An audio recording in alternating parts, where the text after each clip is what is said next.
Спортско-рекреативниот центар Пониква на Осоговските планини последните неколку години е интересна туристичка дестинација не само за престој, туку и за изградба на викендички објекти за сместување од поширок интерес. Во изминатите неколку години на Пониква се продадени над 120 плацеви во Кочанскиот дел и над 130 за викендички во делот кој му припаѓа на општина Пробиштип.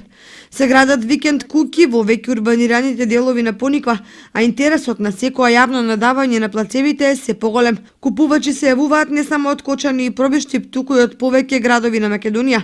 Идни станари на Пониква се веќе и жители на Куманово, Скопје, Штип. И година во општина Кочани ќе понуди плацеви за изградба на викендички на Пониква.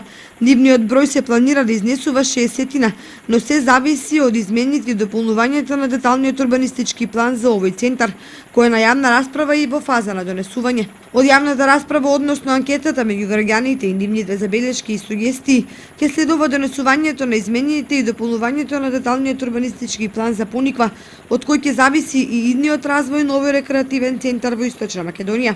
Инаку во програмата за развој на Источниот плански регион се планира проект за изградба и прифаќање на фекалната канализација, изградба на пристапни патеки до викендичките, како и подобрување на снабдувањето со вода и електрична енергија. Со неколку сместувачки капацитети, чиј број достигна над 200 легла, и со изградбата на хотелот која е во фаза на градба, како и со сместувачките капацитети во приватниот сектор, Пониква станува интересна туристичка дестинација за голем број туристи преку целата година.